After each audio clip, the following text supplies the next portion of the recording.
One of my favorite preachers is a man named Frederick Buechner, who tells this marvelous story that he says is a Hindu fable about a lion cub who is motherless, but thankfully is adopted, except unfortunately is adopted by a tribe of goats. I found out this morning that a group of goats that hang out together is called a tribe. Did you know that? I did not know that. So the tribe of goats take the cub in, and the cub learns to do what goats do. Learns how to speak the language of goats. Learns how to chew on grass, although it never really fills the hunger, but he just keeps doing it anyway. This goat learns how to keep his head down and stick to his own kind. He learns how to keep a watchful eye at all times in case there's danger, and then he has to scatter with the tribe and run away. So he's looking for all of the best hiding places wherever they graze. And then one day, out of nowhere, a lion, a grown lion, comes upon this tribe. All of the other goats do what they're supposed to do. They scatter. But this cub, who doesn't know he's not a goat, sits in wonder and gazes upon this lion. And even though the cub is terrified, there's something about this amazing animal that captivates him. And even though all of his upbringing and training have conditioned him to flee at the sight of this lion, he just can't stop staring at how amazing and beautiful it is. And then the lion looks at the cub in the eye and says, "What do you think you're doing?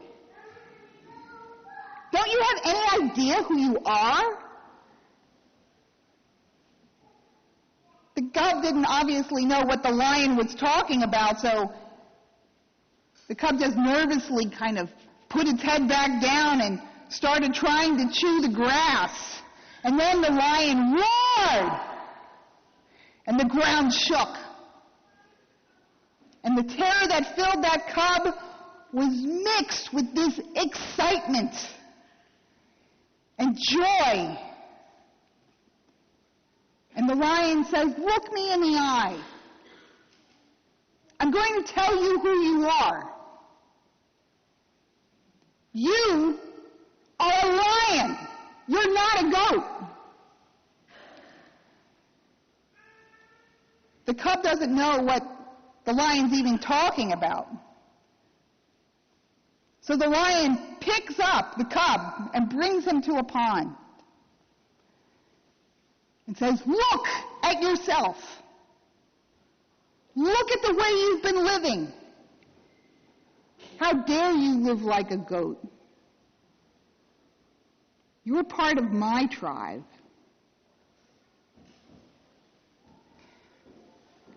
So despite all of the many differences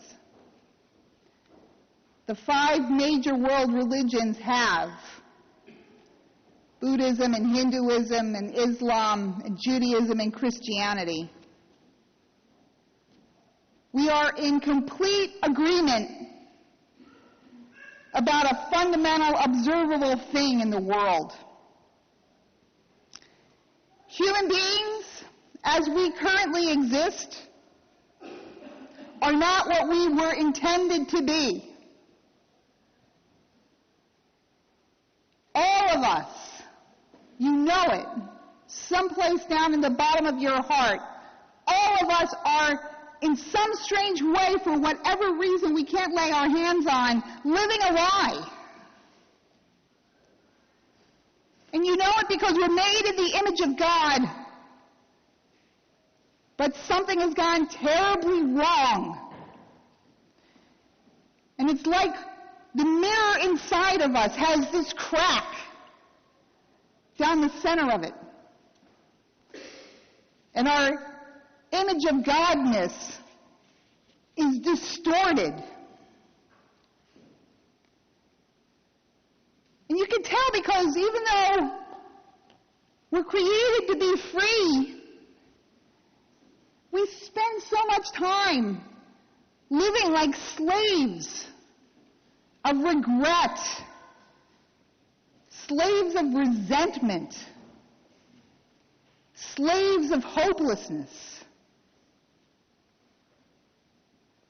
And we're created to share and to love one another.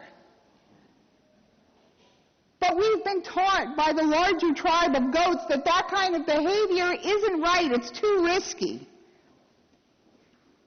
So the older you get, the more you realize you got to keep your head down and chew on your own grass and mind your own business. You were created to glorify God fearlessly.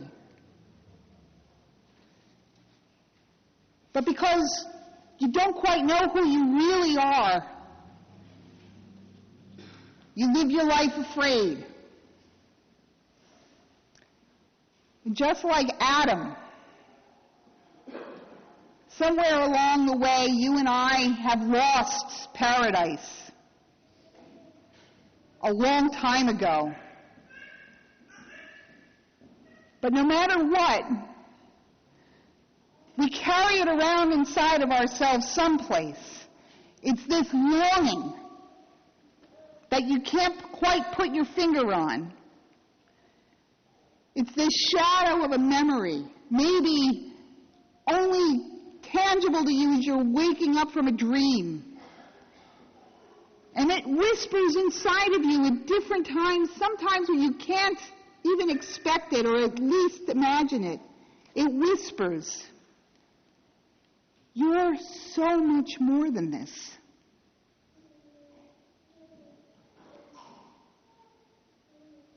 And that's why I know I need this morning,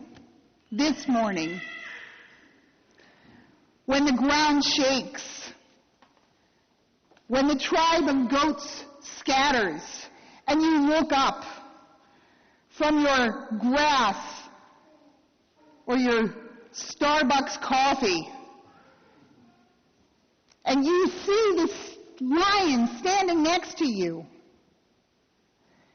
and you see who you really are.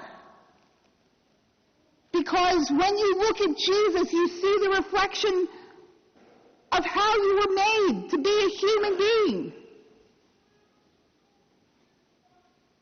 Jesus is the only real human being that's ever been. And here's the place where Christianity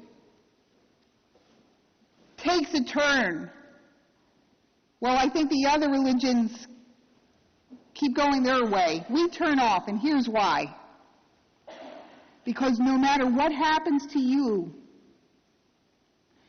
there is no way that you can forget that you saw the lion. When you come face to face with the resurrected Christ, you know who he is. And because you know who he is, you know somehow who you are. And you might not even be able to completely understand it, but you do know that this is the one who changes goats into lions. This is the one who knows your real name, that no one has ever spoken before, and he calls you by it. You know who he is. And you can never walk away from that entirely. This is the one that changed Peter from a fisherman into a pope. This is the one who's calling you this morning from an empty tomb back out into the world, saying, I will meet you out there. Leave the tomb. Whatever resentment or grief you are harboring that prevents you from living fully, or fear, leave it here. And go back out there into your own Galilee, into your own Kearney, or Jersey City, or Bayonne, or wherever you're going next. Go out there and look for him. And never forget that you are not a goat. Because as soon as you walk out that door, there's going to be a tribe of them trying to convince you that you still are a goat, and you always were. They're going to tell you you're not beautiful enough. They're going to tell you you're not worthy. I want you to remember that's what goats always say. They're always bleeding the same stupid lies over and over again, trying to take your joy away from you. Don't let them do it. Brothers and sisters, it is Easter morning. The victory is won. And you are a lion from the tribe of Judah. You belong to the risen Christ. And he has one thing to say to you this morning. Let me hear you roar. Do it. Ah! Amen.